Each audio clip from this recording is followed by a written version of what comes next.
Entitled woman tries to remove black man from first class. What happens next will shock you. It was a chilly autumn morning in Atlanta, Georgia. The kind of morning that hinted at a crisp breeze soon to sweep through the city. But for now, the sun was shining bright, casting its warm rays over Hartsfield-Jackson International Airport. The terminal was bustling with travelers, each with their own stories and destinations, some eager to leave, others just happy to escape the monotony of their daily lives. For Claire Williams, it was just another business trip, a routine flight from Atlanta to Washington, D.C. Claire was a woman in her mid-40s, an executive at a prominent tech firm, her life revolving around high-stakes meetings, strategic deals, and constant networking. She had climbed the corporate ladder through sheer ambition and determination, and now first class was where she belonged. She had earned the right to travel in comfort, or so she thought. Claire prided herself on her success and the image that came with it, polished, composed, and in control. Today was no different. She entered the airport with her sleek, black carry-on rolling smoothly behind her, her sharp heels clicking against the polished floors. The familiar routine felt reassuring: priority boarding, luxury lounge access, and, of course, her seat in the first-class cabin. Claire settled into her space, already mentally reviewing the meeting she was about to attend in D.C. She had been in this exact seat countless times before, comfortable, predictable, and exclusive. But as she approached her row, Claire's steps faltered. Someone was sitting in the seat next to hers, someone who didn't belong. A black man, dressed in a well-tailored navy suit, was seated in the seat that was supposed to be hers. His posture was confident, his laptop open, and his eyes scanning the screen with intense focus. There was nothing overtly alarming about him, but to Claire, the very sight of him in first class felt wrong. She felt a brief flicker of irritation. This was her space, her entitlement, and the man seated next to her didn't fit the image she had in mind for first class. She had worked hard to be where she was, and people like him didn't belong in these spaces. She couldn't quite articulate it, but that's how it felt. It was a feeling she had rarely experienced, but one she was all too familiar with now. Discomfort born of something deeper, something societal that she couldn't easily name.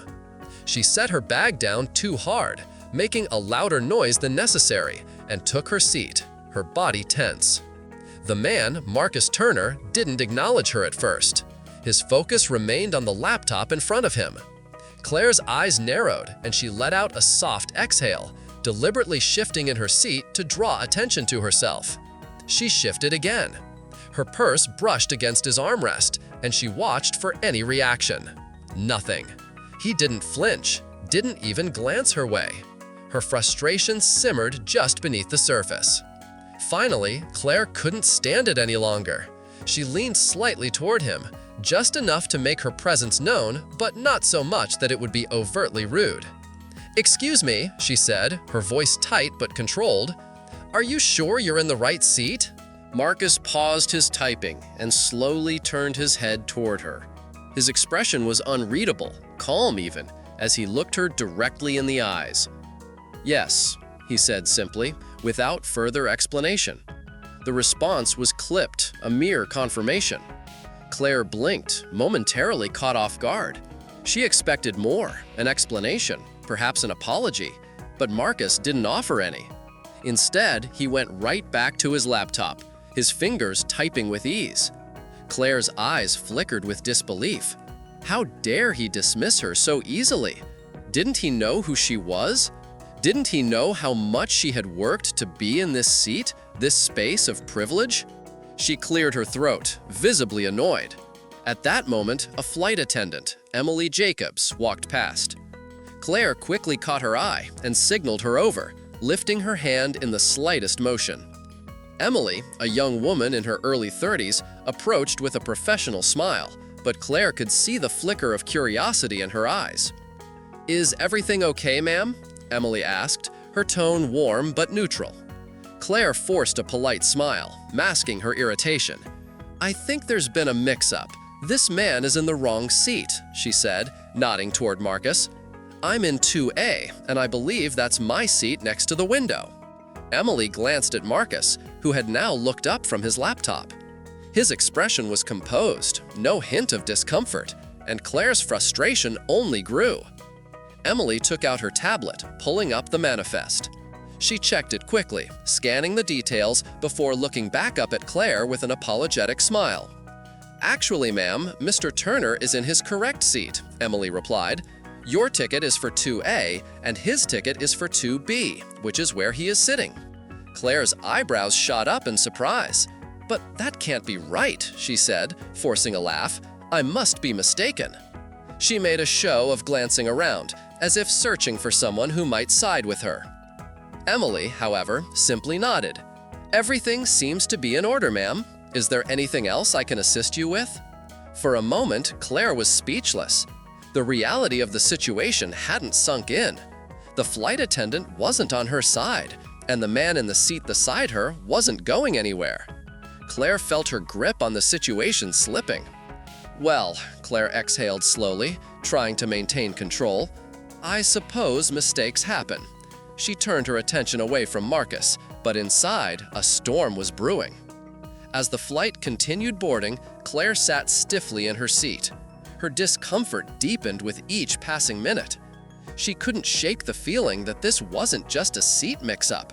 It was an affront to her status, her image, everything she had worked for. And the fact that Marcus hadn't reacted, hadn't apologized or offered to move, it only made it worse. He was acting as if he belonged here, as if his presence didn't disrupt her sense of entitlement. Minutes later, Emily passed by again, checking in on passengers. Claire leaned forward, her tone carefully measured. "Excuse me, Emily," she said, keeping her voice low but firm. "I'd like to request a seat change." Emily, with her usual calm professionalism, raised an eyebrow in surprise. "Is there an issue with your seat, ma'am?" Claire hesitated, then quickly shook her head. "No, it's not the seat itself," she said, her voice barely above a whisper. "I just don't feel comfortable sitting here." She paused, glancing pointedly at Marcus. "Could I perhaps be moved to another first-class seat?" Emily glanced at Marcus, who remained silent, eyes back on his laptop, unfazed by the entire situation. She hesitated for a moment before offering a polite response. "Unfortunately, ma'am, it seems that we are fully booked in first class. There aren't any open seats available." The refusal stung. Claire's frustration flared again. "Well then, can I be moved to economy?" she asked, barely masking the disdain in her voice. Emily hesitated, clearly sensing the tension, before she answered. "I'm afraid there are no available first-class seats, and the only available seats are in economy." She smiled apologetically. "Is there anything else I can assist you with?" Claire's face flushed with embarrassment, but her pride refused to let her show it. "No, I suppose I have no choice," she muttered, turning away but still stewing with irritation.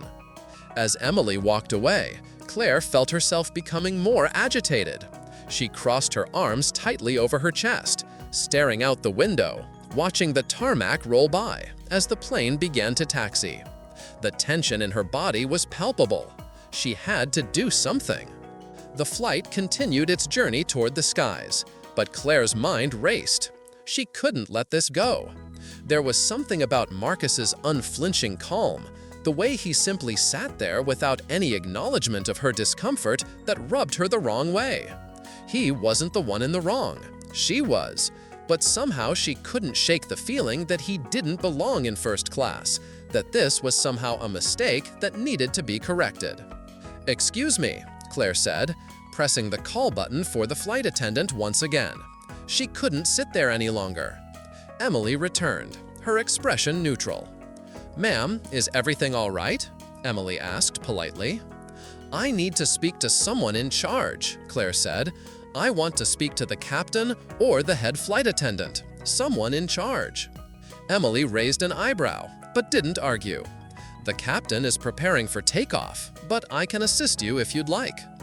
"I don't feel safe," Claire said, lowering her voice just enough to imply something without saying it outright. Emily's face shifted slightly, her professional demeanor faltering just enough for Claire to notice. The words, "I don't feel safe," hung in the air, heavy and charged with an implication that Claire hadn't fully realized when she said them. Emily stood still for a moment, her hands clasped in front of her. "I'm sorry to hear that, ma'am," Emily said carefully, her voice now cold but polite. "But can you clarify what you mean by not feeling safe?" Claire tilted her head slightly, her breath shallow. I don't feel comfortable with him sitting next to me. It's not about the seat," she paused, looking over at Marcus, who still hadn't moved, his expression unreadable. "It's about him." The words were out before she could stop them, and she immediately regretted saying them. The flight attendant's posture stiffened, and she exchanged a brief look with another crew member who had walked by. Claire noticed it, but she didn't care. Her mind was racing. This was her flight, her space, her right to feel comfortable. How dare anyone challenge that? Emily took a deep breath, clearly working to keep her composure. "I understand your concerns, ma'am. However, Mr. Turner has a first-class ticket just like you, and I'm afraid there's not much I can do." Her voice was firm now, but there was a note of discomfort in her tone. She glanced briefly at Marcus, who was still silently working, his eyes focused on the screen. Claire's stomach churned. She wasn't getting the response she wanted. The tension in the air was becoming palpable. Other passengers, who had been quietly watching, were now fully aware of the exchange happening in real time. A few exchanged looks, some whispering to one another. Claire's pulse quickened. "This is ridiculous," Claire muttered, her grip tightening on the armrests. She wasn't used to feeling so powerless, so unseen. Her mind raced for another plan, a way to regain control of the situation. But this time, she was determined. If the flight attendant wouldn't act, maybe she could escalate it further. The murmurings of other passengers filled the cabin. Some rolled their eyes, others pretended not to notice. Claire could feel the entire cabin shifting in response to her growing frustration. The murmurs grew louder, and a couple of passengers even gave her sideways glances. Claire hated being the center of attention, but at this point, her pride was on the line. With one final breath, Claire pressed the call button again. The soft chime of the call button was almost deafening in the silent tension of the cabin. Emily returned shortly, her professional smile now strained and thin. She had likely been briefed by other crew members, and Claire could feel the shift in her approach. The flight attendant no longer seemed willing to entertain her demands. "Ma'am," Emily began, her tone colder than before, "I must insist that you remain seated. We are preparing for takeoff, and we cannot continue with this disruption." Claire's eyes flickered with a mix of frustration and defiance. "I am not going to sit here next to him. There must be something you can do." Her voice was louder now, rising slightly as she tried to press her point. Marcus finally looked up at her. His eyes locked with hers for the first time. There was no fear in his gaze, no sign of discomfort or shame. Just a steady, unreadable calm. "Excuse me," he said, his voice quiet but clear, cutting through the tension. The question was simple, but it stopped Claire in her tracks. He wasn't angry, he wasn't defensive, but the way he spoke, calm, composed, hit her with an uncomfortable realization. She had expected him to be the one to break, to apologize, to make it easy for her, but he wasn't playing her game, not at all. "No," she stammered, feeling caught. "It's just, I don't feel comfortable sitting next to you. It's nothing personal, I just..." "Just what?" Marcus cut her off, his eyes never leaving hers. The rest of the cabin fell silent, the attention now focused on the two of them. His calmness, his control, it rattled her. She opened her mouth to respond, but no words came. He wasn't the one who was supposed to feel uncomfortable. It was supposed to be her. She was the one who had the right to feel entitled. She wasn't used to being challenged like this. Before she could answer, Emily interjected.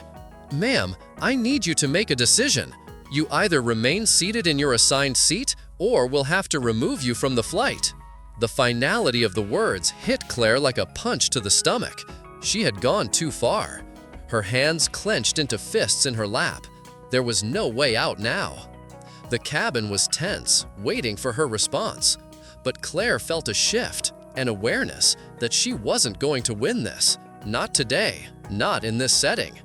She looked at Marcus again, who had gone back to his laptop. His attention seemingly returned to his work, but the weight of his gaze still hung in the air. The passengers around her had all noticed now. She could feel their eyes on her, the silent judgment. Then it happened.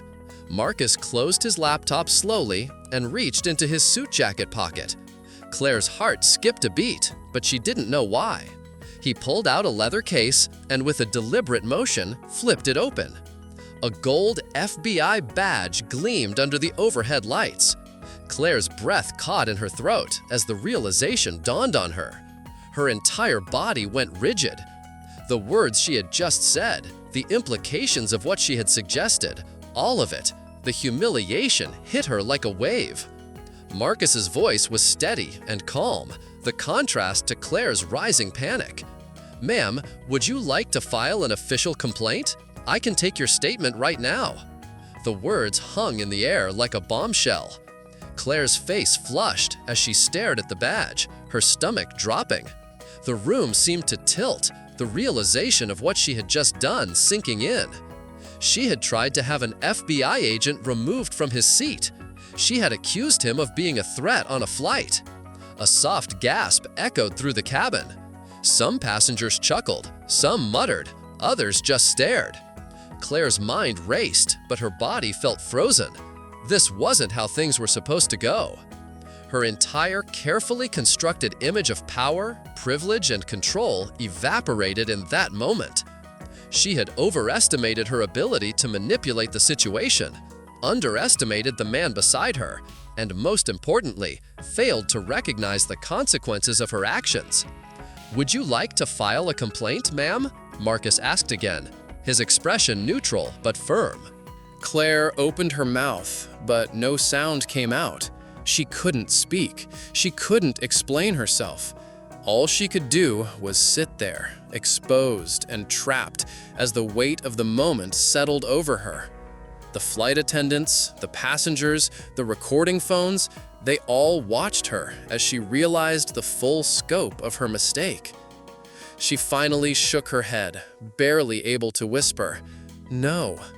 It was a simple word, but it was the end of the line for her. Marcus nodded, his face not betraying any emotion. He tucked the badge back into his pocket, closed his laptop, and resumed typing as if the incident had never happened. The cabin fell silent. The weight of what had just transpired seemed to hang in the air, heavier than the steady hum of the engines outside. Claire's fingers trembled as they gripped the armrests of her seat. She felt the eyes of the other passengers on her, their silent judgment suffocating. A few passengers, who had been watching from a distance, now openly whispered, exchanging knowing glances. Claire's face burned as she tried to steady her breath, her heart pounding in her chest. She had wanted to maintain control, to assert her superiority in a space she believed was hers by right. But in the span of just a few minutes, it was all slipping away. Her reputation, her carefully crafted image, and the dignity she had worked so hard to preserve. The flight was supposed to be a normal business trip, a brief escape from the pressures of her corporate world. Instead, it had turned into a nightmare she couldn't escape. As Marcus resumed typing, seemingly unfazed, Claire sat motionless, unsure of how to react. Her mind raced, but the words she wanted to speak failed her. She could feel the disapproval in the air like a heavy blanket. The flight attendant, Emily, now stood in the aisle, her arms crossed, watching Claire carefully but offering no sympathy. There was nothing more to say. The situation had played out, and Claire had lost. The plane began its ascent, the steady rumble of the engines vibrating beneath them. Claire stared out the window, her reflection staring back at her. The image of a woman who had thought herself untouchable, now humbled by her own actions. Back on the ground in Washington, D.C., Claire's ordeal wasn't over. The flight had barely touched down at Reagan National Airport when the ripple effect of her behavior began to unfold. As the plane taxied to the gate, Claire's phone buzzed in her purse. She glanced down, her stomach tightening as she saw multiple text notifications, messages from friends, colleagues, and even family. Patricia Langford. Her name was being whispered. Her heart sank. She had been so focused on the immediate crisis that she hadn't fully considered what would come next. The video. The video that had been recorded. The video that was already making its rounds on social media, circulating among passengers, and no doubt finding its way into the hands of countless people who would never forget her face. She pulled her phone out and opened Twitter, her hands shaking. Her name was trending. The video had already been viewed over 200,000 times, and it had only been a few hours. Claire's chest tightened as she scrolled through the comments. There was no hiding from this. The words, the video, it was all out there now, a permanent stain on her reputation. Karma is real. This lady really thought she could get away with it. Wow, she just tried to have an FBI agent removed from his seat. Unbelievable. Entitled woman tries to remove black man from first class, but little did she know, FBI agent. Each comment felt like a sharp jab to her pride, to her carefully constructed life. Her breath came in shallow gasps as she quickly scrolled through the comments, hoping for something, anything, that would offer a glimmer of defense. But there was nothing. The flood of ridicule only intensified as the video continued to gain traction. She could feel the weight of the world closing in around her. Her phone buzzed again. This time it was a message from her sister, Marissa. "Patricia, is this you in the video? Please tell me this isn't real." Claire closed her eyes briefly, trying to steady her racing thoughts. She wanted to explain, to make sense of what had happened, but she knew deep down that no explanation would suffice. She could feel the walls closing in. The video had already done its damage, the damage that was irreversible. Her phone buzzed again, and this time it was a message from her assistant at the Marston Foundation, the charity where she had been a board member for years. She could already guess the message, but seeing it on her screen made it all the more real. "Patricia, I'm afraid we need to talk. The board has seen the video. We'll need your resignation by tomorrow." Claire's heart dropped into her stomach. The Marston Foundation, an organization she had worked so hard to be a part of, to align herself with, was now distancing itself from her. She had been a board member for years, touting her progressive values, her commitment to inclusivity and ethical leadership. But now it was all gone, undone by one moment, one impulsive decision. When Claire left the plane and made her way through baggage claim, she tried to ignore the reporters waiting near the entrance, but it was hard to ignore the flashing cameras and the sharp questions thrown at her from every angle. "Ms. Langford, how do you respond to the video that's gone viral? Do you feel any remorse for your actions on the flight? Do you have a comment on the claims that you tried to have a black man removed from first class?" Claire tried to push past them, her heart racing, but she was quickly surrounded. She could feel her world crumbling, the walls closing in as reporters crowded around her, capturing her every move. She shoved past one of them, her heels clicking sharply against the floor, but the cameras followed her relentlessly. Her phone buzzed again, another message from her sister. "I just saw the video. Everyone's talking about it. How could you do this?" Claire didn't respond. She didn't have the strength to anymore. The video was out there, and it was spreading. There was no way to take it back. Finally, she made it to the curb and jumped into a waiting taxi. The driver didn't say a word as he pulled away from the airport, but Claire's mind was spinning.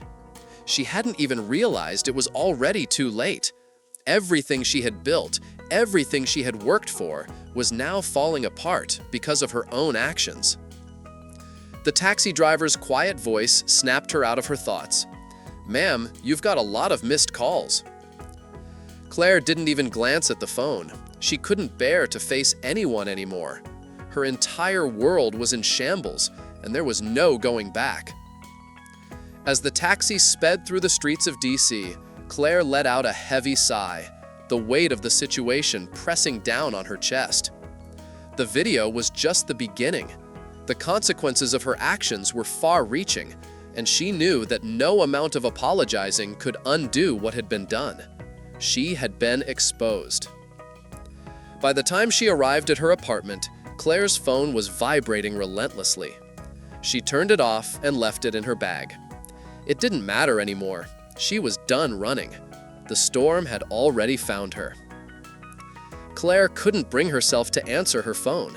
Every buzz, every notification felt like a reminder of the gravity of what had just happened.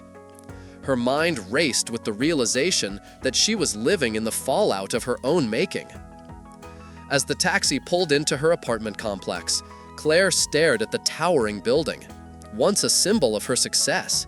Now, it seemed cold and distant. She couldn't bear to go inside just yet. As she stepped out of the taxi, she felt the weight of every passing second. The video was still circulating online. Her name was trending. What had started as a quiet, private discomfort had turned into an explosion, a public spectacle that she could not control. Her hands trembled as she reached into her bag, pulling out her phone. It was impossible to ignore it now. Her family, her colleagues, everyone had seen it.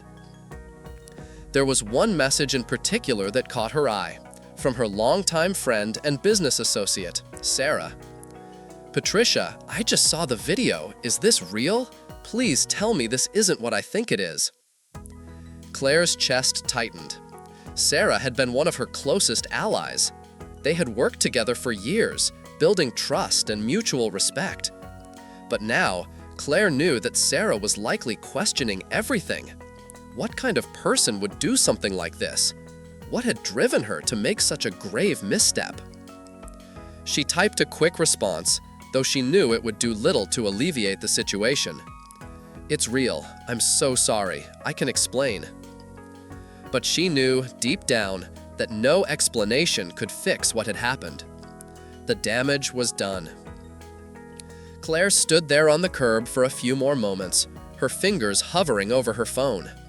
Then, with a deep breath, she swiped it off, turning it off completely. The silence that followed was deafening, and yet it felt like the only thing she could control in that moment. Claire walked into her apartment, shedding her coat and tossing her keys onto the kitchen counter. The apartment, which once felt like a haven, now felt suffocating. The walls, the furniture, the decor, it was all a reminder of the life she had worked so hard to build, only to watch it unravel in the span of a few hours. She walked over to her living room, sinking into the plush armchair. Her eyes were drawn to the TV, where the news channel was already running a segment about her.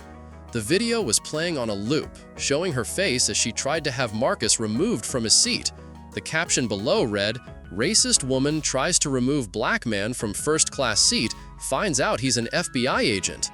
Her stomach turned as she saw the reaction in the video, the passengers laughing, the murmurs of disbelief. The disbelief wasn't just from the people on the plane, it was from herself too.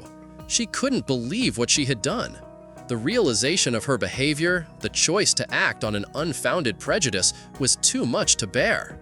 She grabbed the remote and turned off the TV. It didn't matter. The damage had already been done. She had crossed a line, and the world was watching her face the consequences. There was a knock at the door. Claire didn't move at first. She knew who it was. It was Emily, the flight attendant. No, of course not. But it could have been. It could have been anyone. The Marston Foundation, her colleagues, even her family. She wasn't sure who had seen the video, who had heard the news, but it felt like everyone she knew was now aware of her biggest failure. The knock came again, louder this time. "Patricia," a familiar voice called from the other side of the door. It was Sarah. Claire's breath caught in her throat. She knew she had to face her. Sarah had been her confidant, her friend, but now that friendship was tainted by her actions. She rose slowly and walked over to the door, her legs heavy as if they were made of lead. She hesitated for a moment before finally opening it. Sarah stood there, her face a mixture of concern and disappointment. She wasn't angry yet, but Claire could see the judgment in her eyes. "I saw the video," Sarah said, her voice low. "Patricia, I can't even begin to understand what happened. What were you thinking?" Claire looked down, unable to meet her friend's eyes. "I don't know," she whispered, her voice barely audible. "I don't know what came over me. I let my own biases control me." Sarah's gaze softened slightly, but the hurt was still there. "You've been a mentor to me, Patricia. I've looked up to you. But this is something else entirely." "I know," Claire said, her voice breaking. "I've made a terrible mistake, and I don't know how to fix it." "Have you seen the comments online?" Sarah asked gently, her arms crossed as she leaned against the doorframe. "People are calling you out for what you did. Some are even saying your career's over." Claire nodded, the tears welling up in her eyes. She couldn't keep up the facade anymore. The woman who had once been in control, who had once been at the top of her career, was now lost, nothing but a hollow shell of the image she had carefully built. "Why didn't you just leave it alone?" Sarah asked softly. "Why couldn't you just let him be? Why did you escalate it like that?" "I don't know," Claire said, choking on her words. "I thought I was in control, but I wasn't. I wasn't in control of anything." Sarah was quiet for a moment, then sighed deeply. "You're going to have to make this right, but I don't think an apology is enough. Not this time. The whole world is watching her." Claire's heart sank. She had known this moment would come, but she had hoped, somehow, that it wouldn't. She hoped the storm would pass, that people would forget, but it wasn't going away. "I know," Claire whispered. "I know." The next few days passed in a blur. Claire tried to keep up with the onslaught of phone calls, emails, and messages, but every conversation felt like another nail in the coffin. Her colleagues were distancing themselves from her. The Marston Foundation had released a statement condemning her actions, and her resignation was demanded. The public was unforgiving, and the video continued to circulate. The hardest part was the silence. No one wanted to talk to her, not even her family. Her sister had reached out a few times, but the conversations felt awkward, strained. Everyone had seen her for what she truly was in that moment, entitled, prejudiced, and unwilling to face the truth. Her world had been built on control and success, but now it was falling apart piece by piece. There was no going back, no pretending it never happened. And the worst part? She had never thought it would be her who would face this. It had always been someone else, someone distant, someone she could judge from the comfort of her own life. But now, she was the one who had to face the consequences. She was the one being judged. And there was nothing she could do to stop it. The story offers several important lessons, primarily about the dangers of entitlement, racial bias, and the consequences of unchecked prejudices. It underscores how one's actions, especially when motivated by biases, can have profound and irreversible effects on personal and professional life. Claire's assumption that she was entitled to control the situation based on her status and discomfort with a black man in a first-class seat highlights how deep-seated prejudices can shape our interactions and decisions without us even realizing it.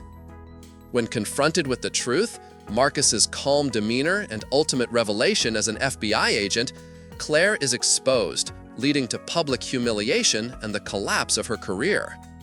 The story teaches us that no one is immune from accountability, and even the most carefully constructed facades can be shattered by one moment of poor judgment. It also illustrates how society's increasing transparency and the power of social media can magnify personal actions, making it crucial for us to act with integrity and self-awareness.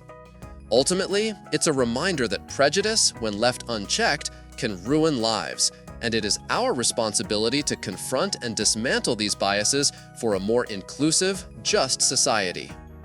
If you found this video helpful or thought-provoking, don't forget to give it a thumbs up. It really helps more people discover our content. And if you haven't already, hit that subscribe button and turn on notifications so you never miss the latest updates from our channel. Thanks for watching. We will see you in the next videos.